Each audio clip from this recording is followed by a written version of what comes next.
अस्सलाम वालेकुम फ्रेंड्स, मेरा नाम है सुमेर और आप देख रहे हैं सभी सुमेर यूट्यूब चैनल। दोस्तों, आज भी हमारे पास बहुत ज़बरदस्त किस्म के अपडेट्स हैं, बहुत ज़बरदस्त किस्म की खबरें हैं। लेकिन सबसे पहले हम बात करेंगे हानिया आमिर की फ़िल्म के बारे में, जिसका सबको बड़ा बेसब्री से इंतज़ार था और आखिरकार पाकिस्तान और इंडिया की लड़ाई के बाद लोगों को यूँ लगता था कि फ़िल्म से निकाल दिया गया। हानिया आमिर ने बड़ा डिप्लोमेटिक किस्म का जो है रवैया रखा, बहुत सारे लोगों के हक में बात करती, बल्कि इंडिया के साथ जुड़ी रही और उन्होंने कभी भी इंडिया के खिलाफ बात नहीं की। लोगों ने बड़ी तनकीद की, बड़ी गालियां दी। हानिया आमिर क्यों ऐसा करती रही, लेकिन एक वक्त ऐसा भी आया जब सबको लगा कि हानिया आमिर को उस फिल्म से निकाल दिया गया। फिल्म का नाम है सरदार जी 3। इस फिल्म से उनको निकाल दिया गया क्योंकि जाहिर है जो इस फिल्म के प्रोड्यूसर हैं, हीरो हैं, करता धरता सब कुछ है, उनका नाम है दिलजीत दोसांझ। उनकी हानिया आमिर के साथ बहुत ज़बरदस्त दोस्ती थी और सबको ये लगता था कि अब इंडिया पाकिस्तान की लड़ाई हुई है तो यकीनन उनको निकाल दिया जाएगा। लेकिन आज से कुछ दिन पहले मैंने एक फ़िल्म देखी जाकर अपने सिनेमा घर में, और उस फिल्म का नाम था तीसरी सौकन। उस फिल्म को जब मैंने देखा तो मैंने देखा ये तो इंडियन फिल्म है और पाकिस्तान में रिलीज़ हो रही है। बड़ी ज़बरदस्त वो पंजाबी इंडियन फिल्म थी।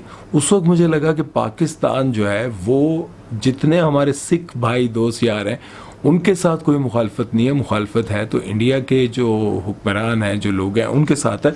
तो उस फिल्म के रिलीज़ होने के वक्त मुझे यूँ लगा कि ये फ़िल्म भी शायद आए, लेकिन अभी रिसेंटली उनका जो टीज़र है वो लॉन्च हुआ और उसके बाद पता चला कि हाँ भाई, हानिया आमिर उस फिल्म का हिस्सा है। उस फिल्म में से हानिया आमिर को नहीं निकाला गया। अगर हानिया आमिर उस दौरान इंडिया या इंडियंस के खिलाफ बात करती तो इस फिल्म से यकीनन उनको निकाल दिया जाता। हानिया आमिर खामोश रही और शूटिंग में मसरूफ़ रही और उन्होंने कहा कि अगर मैं बोली तो हो सकता है फिल्म से निकाल दिया जाए। और आपको पता है इस फिल्म में इंडिया की जो पंजाबी फिल्मों की सबसे बड़ी हीरोइन है वो है नीरो बाजवा। वो हीरोइन का किरदार अदा करी है, लेकिन हानिया आमिर का किरदार भी काफ़ी स्ट्रॉन्ग है, बड़ा किरदार है। अब इस फिल्म का टीज़र देखने के बाद इंडियंस को बहुत ज़्यादा गुस्सा आ रहा है और वो कह रहे हैं कि इस पाकिस्तानी लड़की को निकालो, अगर इसको नहीं निकालेंगे तो आपकी फ़िल्म जो है वो पूरे भारत में नहीं, सिर्फ पंजाब में ही रिलीज़ होगी।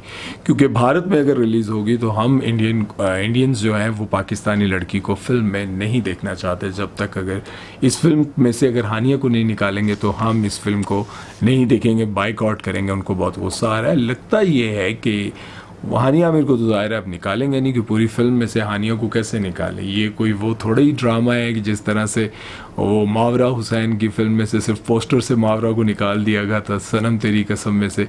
इसी तरह से इस फिल्म में से हानिया आमिर को नहीं निकाला जाएगा, क्योंकि ये फिल्म सारी शूट हुई है यूके में और ज़्यादातर ये फिल्म चलेगी बाहर, पाकिस्तान में और बहुत सारी जगहों पे। भारत में अब क्या सिलसिला रहेगा ये तो फिल्म रिलीज़ होने के बाद ही पता चलेगा। आप लोगों का इस बारे में क्या ख्याल है? हानिया आमिर की खामोशी ठीक रही या फिर हानिया आमिर को उस वक्त बोलना चाहिए था?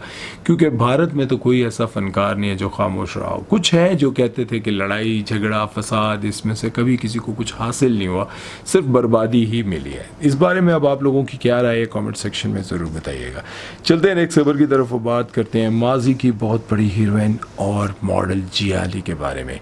जिया अली ने अभी रिसेंटली एक पॉडकास्ट में बहुत सारी चीज़ें बताई अपनी ज़िंदगी के बारे में, और सबसे अहम बात बताई जो कि औरतों के लिए, लड़कियों के लिए सुननी बहुत ज़रूरी है। वो बताती हैं कि मेरी उम्र 50 साल हो गई है। अब 50 साल की होकर भी अब वो 50 साल की होकर भी 50 साल की नहीं लगती। लेकिन मैं आपको एक बात यहाँ पर ज़रूर बताना चाहूँगा कि जब इनकी फ़िल्म आई थी दीवाने तेरे प्यार के, तब से वो मुझे बहुत अच्छी लगती थी। उनकी एक्टिंग, उनका स्टाइल, सब कुछ बहुत पसंद था। लेकिन अब बात यह है कि अगर वो कहती हैं कि मैं 50 साल की हो गई हूँ तो मैं क्यों छुपाऊँ। मुझे वो लोग बहुत अजीब लगते हैं जो अपनी उम्र छुपाते रहते हैं और उम्र के हवाले से बस हमेशा जो है वो कॉन्शियस रहते हैं। और वो कहती हैं कि 50 में तो इंसान अभी सेटल होता है, प्रॉपर तरीके से जवान होता है।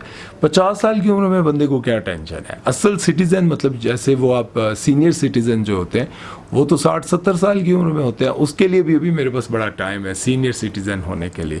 बहरहाल आप सबको ये बात जानकर हैरानी तो हो रही होगी कि यार वो 50 साल की हैं और वो अपने मुंह से बता रही हैं कि मैं 50 साल की नहीं बल्कि 53 ईयर्स की हो गई हैं। इसके साथ उन्होंने अपनी ज़िंदगी का एक बहुत अहम हिस्सा हमसे शेयर किया, अहम बातें हमसे शेयर की। उन्होंने कहा कि 30 साल लगे मुझे अपनी ज़िंदगी में सेटल होने के लिए। अब मैं खुश हूँ, सुकून में हूँ, लेकिन मैंने 30 साल अपनी ज़िंदगी की बहुत सारी मुश्किलात, बहुत सारी तकलीफ़ें, इन सब चीज़ों को फेस करने के बाद मैं सेटल हुई। और उसके बाद उन्होंने बताया कि मुझे अपने बाप को माफ़ करने में, अपने वालिद को माफ़ करने में 30 साल लग गए। उन्होंने कहा इसलिए कि जब मेरे वालिद और मेरी वालदा की लड़ाइयाँ होती थीं, आपस में ये दोनों खुश नहीं थे, तो मेरी ज़िंदगी बड़ी परेशानियों में गुजरती थी। हमारा बचपन बड़ा मुश्किलात का शिकार था और उसमें मेरे वालिद की बहुत बड़ी गलतियां थी। तो मेरे वालिद की जब बहुत ज़्यादा गलतियां थी तो मैं अपने वालिद को ना कभी देखना चाहती थी, ना उनसे बात करना चाहती थी और ना ही उनको माफ़ करना चाहती थी। लेकिन अब आकर मैंने उनको माफ़ कर दिया है, क्योंकि मैं चाहती हूँ कि अब मैं अगर ज़िंदगी में सेटल हो गई हूँ, मेरी ज़िंदगी बेहतर हो गई है, तो मैं अपने वालिद को भी माफ़ कर दूँ। और उसके साथ साथ उन्होंने ये भी बताया कि लोग सारे ये कहते हैं कि शायद मैंने प्रेशर में आकर शादी की थी, तो ऐसा कुछ नहीं है, क्योंकि मेरे भाई ये चाहते थे कि मैं ज़िंदगी में कुछ बनूँ, सेटल हो जाऊँ। तो मेरे भाइयों ने ये चाहा और मैं जब कुछ बन गई, मेरा कैरियर बन गया, तब जाकर मैंने शादी की।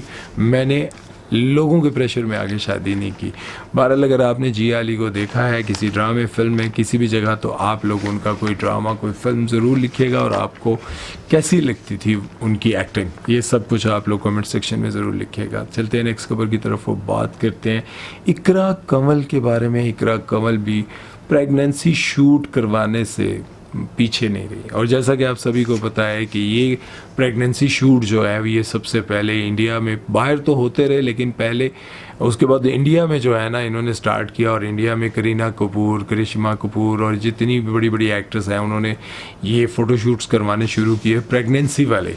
और प्रेगनेंसी वाले फ़ोटोशूट्स हुए तो उसके बाद आप सबको ये बात जानकर हैरानी होगी कि पाकिस्तानियों को भी लगा कि इस तरह के फ़ोटोशूट्स करवाने में ज़्यादा पैसे मिलते हैं, फेम ज़्यादा मिलता है, लेकिन इनको ये नहीं पता कि ये प्रेगनेंसी शूट करवाने के बाद गालियाँ बहुत पड़ती हैं। हाँ, अलबत्ता ये है कि इकरा कमल ने तो बाकियों से थोड़ा बेहतर रखा अपने आप को, लेकिन इन्होंने भी प्रेगनेंसी शूट करवाया और ये 2 साल बाद इनकी औलाद हुई है। इकरा कमल सिस्ट्रोलॉजी वाली, पाकिस्तान की फ़ीमेल सबसे बड़ी यूट्यूबर, वो कहती हैं कि 2 साल के बाद औलाद इसलिए पैदा की गई, मतलब इस तरफ इसलिए हम गए क्योंकि हमारा ट्रैवल बहुत ज़्यादा था। कभी जो है इनके शोहर अरीब बहुत ज़्यादा बिजी होते थे, वो ट्रैवल कर रहे होते थे, कभी मैं ट्रैवल कर रही होती थी, कभी ज़ाहिर इनके काम है व्लॉग्स बनाना और ये सब कुछ। तो इनको लगा कि अभी हम औलाद नहीं पैदा करना चाहते। तो काफ़ी टाइम के बाद, यानी कि 2 साल बाद इनके यहाँ औलाद पैदा हुई। और आप सबको ये बात शायद याद भी होगी कि डकी भाई,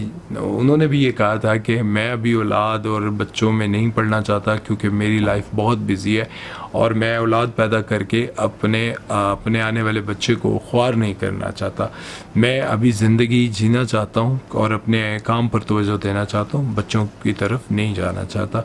बहरहाल ये जो रिवाज है, इस बारे में अब आप लोगों की क्या राय है कि एक तो बच्चों की तरफ अभी हम नहीं जाना चाहते, औलाद पैदा नहीं करना चाहते, और उसके साथ साथ ये जो रिवाज है प्रेगनेंसी शूट वाला, इस बारे में आप लोगों की क्या राय है कमेंट सेक्शन में ज़रूर बताइएगा। चलते हैं नेक्स्ट खबर की तरफ, वो बात करते हैं जी फेमिनिस्ट की सबसे बड़ी फेमिनिस्ट एक्ट्रेस, ये जो औरत मार्च वाले हैं इनमें से सबसे बड़ी जो फेमिनिस्ट हैं वो है इफ़त उमर।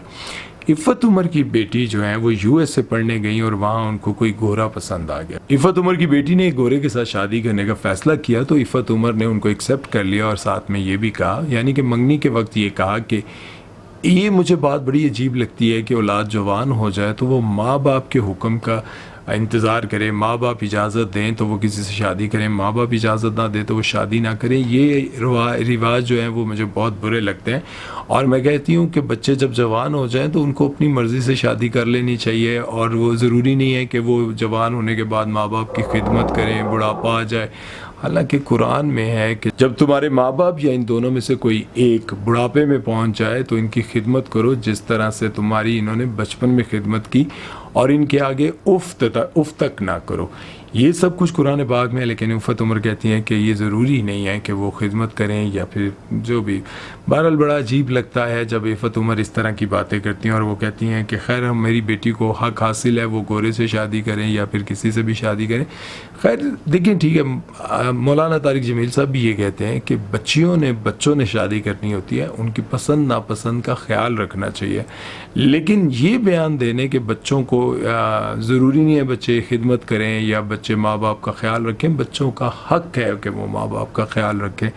और अगर आप आज तो आपके पास चलें ठीक है, पैसा है, दौलत भी है और आपकी शादी एक अमीर शख्स से हुई हुई है, आपको प्रॉब्लम नहीं है। लेकिन वो माँ बाप जिन्होंने बड़ी मेहनत, मजदूरियाँ और परेशानियों में अपनी औलाद को पाला पोसा, जवान किया, उनकी पढ़ाई का ख्याल किया, अपनी ख्वाहिशात, अपने ख्वाबों को दफन करके आप तो अभी तक घूमती फिरती और यूरोप जाकर वहाँ पर फ़ोटोशूट करवाती हैं, वो तो आपका अपना एक लाइफस्टाइल है। लेकिन जो लोग गुर्बत में रहते हुए अपने बच्चों को पढ़ा लिखा कर कुछ बनाते हैं, तो वो क्या इसलिए बढ़ाते हैं कि बच्चे जब जवान हो जाएं तो वो अपने माँ बाप को ना पूछें। जिस तरह से आयशा हुसैन, हमारी एक सीनियर एक्ट्रेस जिनकी वफ़ात हुई, वो फ्लैट में एक हफ़्ते तक उनकी डेड बॉडी पड़ी रही और उसके बाद सर्दखाने में पड़ी रही। औलाद के पास टाइम नहीं था। एक औलाद जो है वो कहते हैं, एक बेटा जो है वो इस्लामाबाद में कहीं फार्म हाउस उस पर रहता था और आज से कुछ अर्सा पहले ही उन्होंने जायदाद का बंटवारा किया, मतलब बच्चों को जायदाद दे दी और उसके बाद बच्चों के पास वक्त ही नहीं था। बेटी जो है वो बाहर यूरोप में कहीं थी, जो कि सुपर मॉडल रह चुकी 90s की।